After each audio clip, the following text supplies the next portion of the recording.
Hello everybody, GTA 4 is infamous for its toxic PC port that hasn't been addressed by Rockstar to this day. We are lucky enough that the modding community is still active. Mods are still releasing for the game today, although the community is not nearly as big as GTA San Andreas's or GTA 5's. That being said, since 2023 we had some huge breakthroughs in regards to fixing up the broken PC experience, and I'm talking about FusionFix here. FusionFix is a mod that touches many aspects of GTA 4, but most notably the shader fixes is what's making it invaluable and a must-have for a modern install of Grand Theft Auto 4. In this video I will be looking at the DirectX 9 and Vulkan performance of the game, and we will examine several patches because the modding community has still not settled on a single patch. As for making the game Vulkan compatible, we will be using the DXVK mod, which you can see on the screen right now, and the download will be in the description. The testing methodology and the ground rules are as follows. First, we are only looking at those versions of the game that support FusionFix. This means that we will be looking at patch 1.0.7.0, 1.0.8.0 and the CE version, which is the complete edition. A quick side note here, officially on the GitHub page of FusionFix, only the most recent, so the complete edition version is listed as supported, but they still low-key support versions 1070 and 1080 because those patches are largely similar to the current complete edition and support the same features with some minor differences. So just to be clear, I will not be looking at ancient patches such as 1.0.4.0 that are only used by people who use ENB modifications, because that patch doesn't support FusionFix features and therefore super outdated, in my opinion completely obsolete. Except if you want ENB, of course.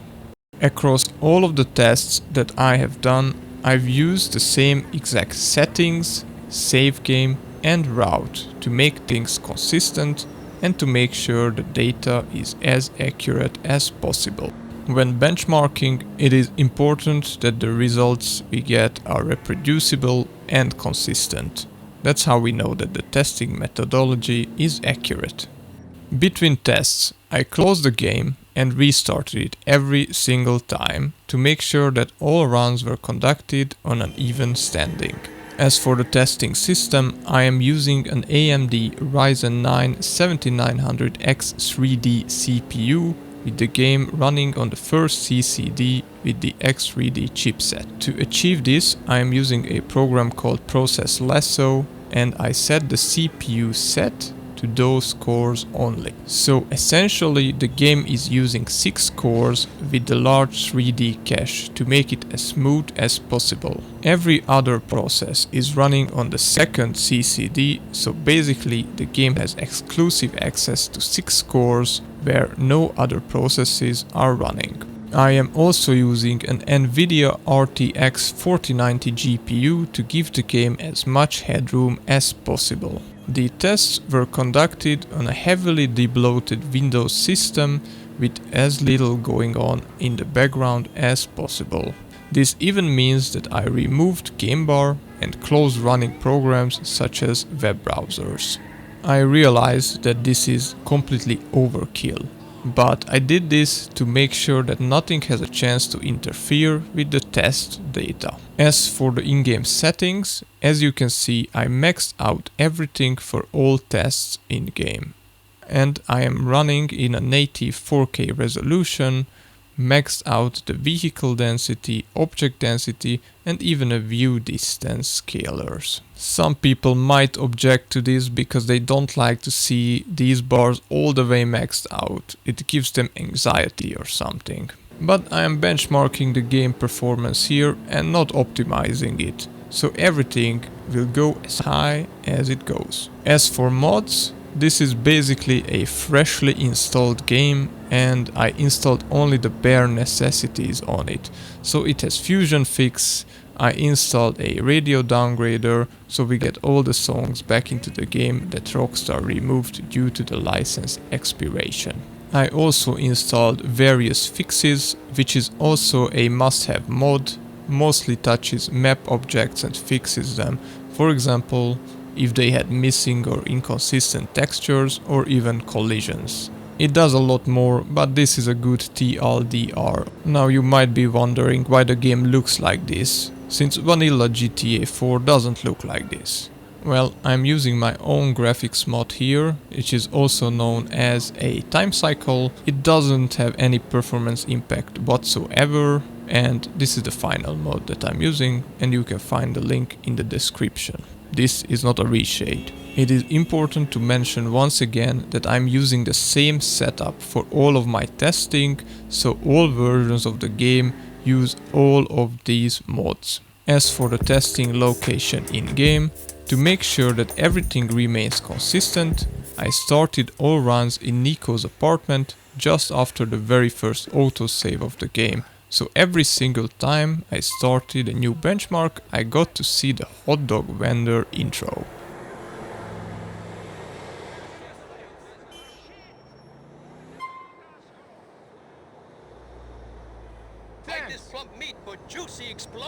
I am using fully unlocked frame rates here without VSync to capture the raw performance. The frame time graph is not smooth, but that was not the goal here. We will learn how to smooth it out in a later video. So obviously, after loading in, the game peaks above 300 FPS in Roman's apartment, and I started my runs just running a single block multiple times around Hove Beach just to see if the data I get remains consistent. Luckily, it remained largely consistent, so I quickly moved up my testing to the main course, which is basically a city run with the exact same parked car on the exact same route and largely the exact same speed. Again, to remain consistent here, my goal was to put the pedal to the metal in the circumstances that allow it, but keep it safe and just remain consistent. Usually, a single run was completed around 433.19 seconds, and all runs were completed within 10 seconds of each other. I did a total of 36 runs, for a total combined time of 4.3 hours of pure benchmark time. I am going into this much detail so you get a good understanding of the testing methodology I used. The game originally shipped with DirectX 9 only, but in recent years we can use a program called DXVK to translate those calls to the Vulkan API, which results in big improvements for GTA 4 in general. And now for the all-important results. First, I examined the DirectX 9 performance of the game. To remind everyone, we are testing patches 1080, 1070 and CE. I did multiple runs of each patch configuration, and I present you with the averages of the combined results. I started with 1080. The average FPS during the runs was 119.9, so 120. The 1% lows were 60.1 FPS, and the 0.1% lows a whopping 17.525. Now, to understand any of this, we will need to examine the relationship between the 1% lows and the 0.1% lows. A 1% low means that across the 7.2 minutes of benchmarking time, 1% of that time on average we got 60.1 FPS, and 0.1% of that whole 7.2 minutes we got 17.525 FPS. Now, these metrics are really important. This means that while the game was relatively consistent, when it dropped frames heavily. You can see this on the frame graph with a heavy spike representing the drop. The more spikes you get, of course, the worse the game feels and the worse metrics you're gonna get in the end. That much is simple. Let's move on to patch 1.0.7.0 or 1070. On this patch the results were interesting. We got on average 110.5 FPS, which is 7.9% less than 1080's result. The 1% lows were 45.63 FPS, which is 24% slower than 1080, and the 0.1% lows were 28.8 frames per second, which is a huge 64.3% improvement over 1080. You might start scratching your head, what are these results about then? Well, this means that while the 0.1% lows were better than 1080, we have to examine these in relation to the 1% lows. This shows that 1070 had higher FPS during 0.1% of the time than 1080, but it spent way more time dropping frames than 1080, which results in a less consistent experience overall. So 1080 still wins. The complete edition or CE performance was mostly the same as 1080's. The average FPS was 1.2.56, which is a 3.8% improvement. The 1% lows were 57.56. It is a 4.2% worse result than 1080's, and the 0.1% lows are 14.4 FPS, and this is a 17.5% slower result than 1080's. So overall on DirectX 9, CE and 1080 are basically head to head, with maybe 1080 edging out CE by a few percent. As for the DXVK performance, the results here are more interesting. Again, I started off with 1080. The average FPS was 143.2, which is already a huge improvement over DX9. It's almost 20% more average frames per second. The 1% lows were also much better, 70.1 compared to the DX9's 60.1 result, which is 16.6% improvement. The 0.1% lows achieved a very solid 58.9 FPS average, and this marks a huge 237% improvement over DirectX 9's pathetic 17.525 frame per second result. As you can see, 1080 is hugely improved in all metrics, but most importantly, the stutters were eliminated almost entirely by using DXVK. Next up, I moved on to 1070. We are looking at an average FPS of 139.53, which is only 2.56% shy of 1080's result. The 1% lows paint a similar picture.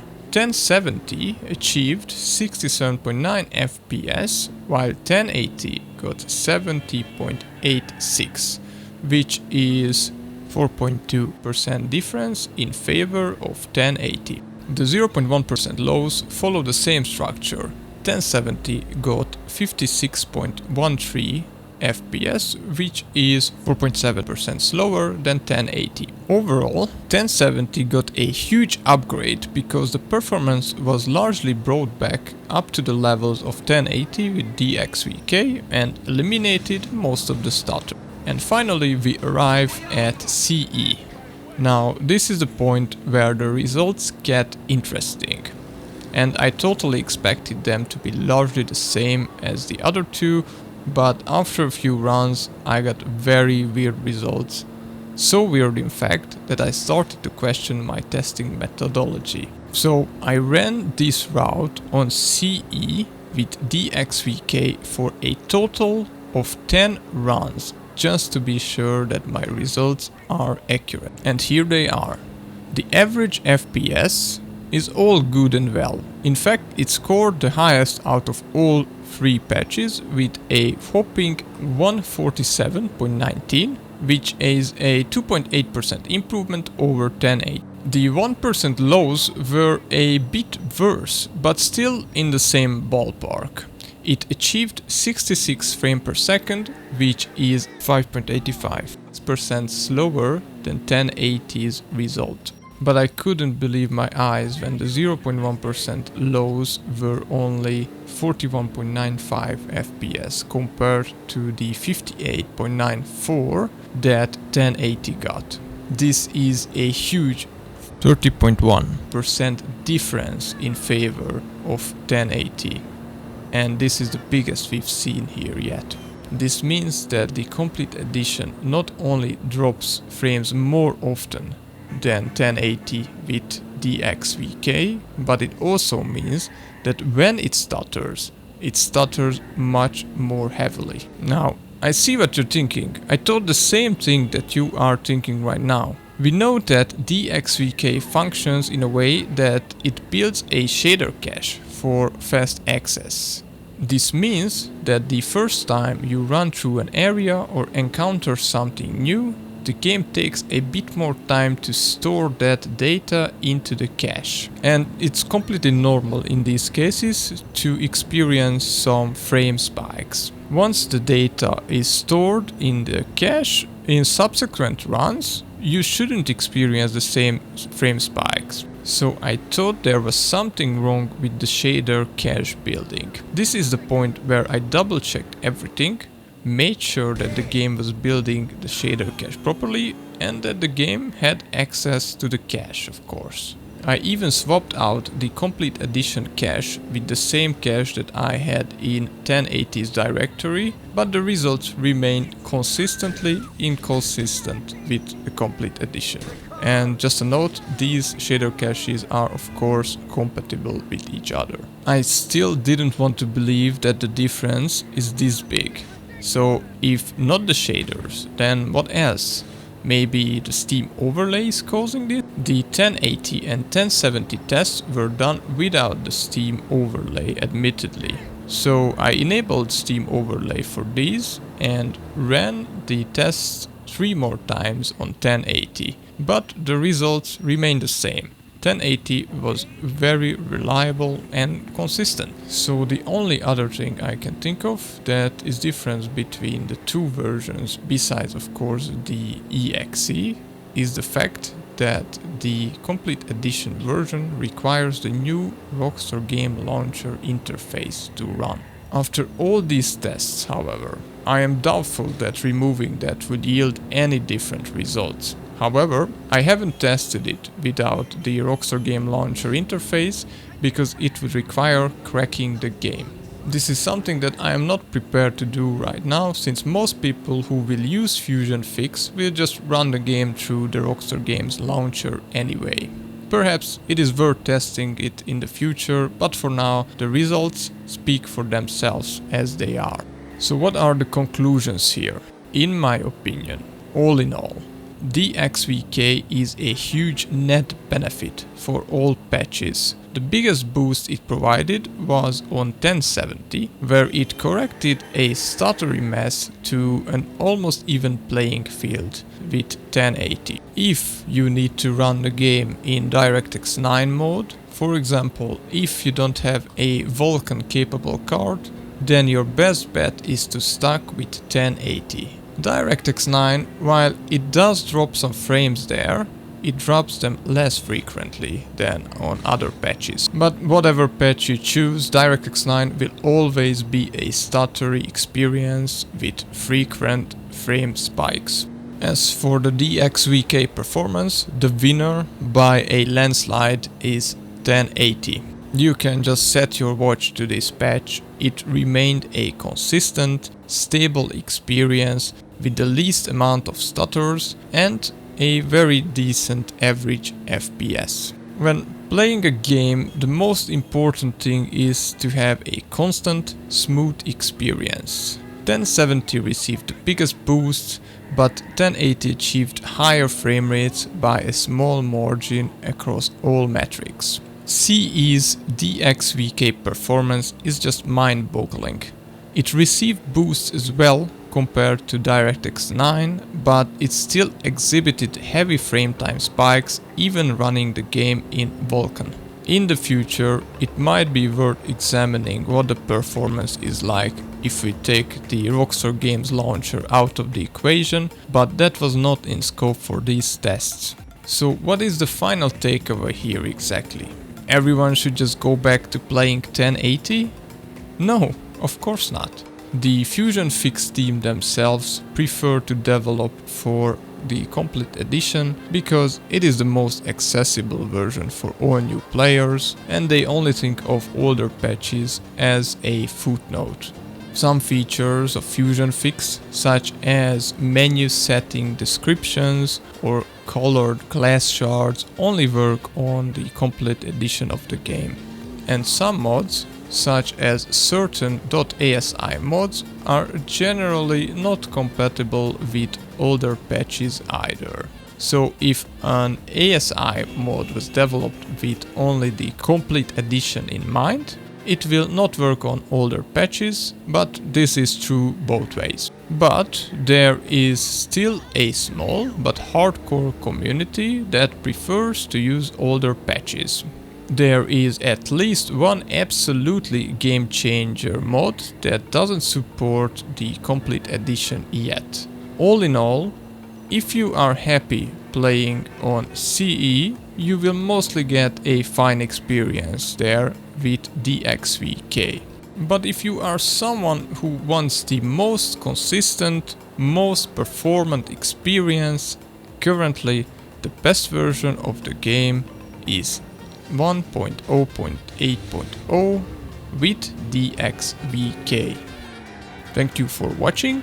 I hope to see you in the future for more benchmarks and GTA 4 mod videos. Drop a like and subscribe if you are interested. Bye!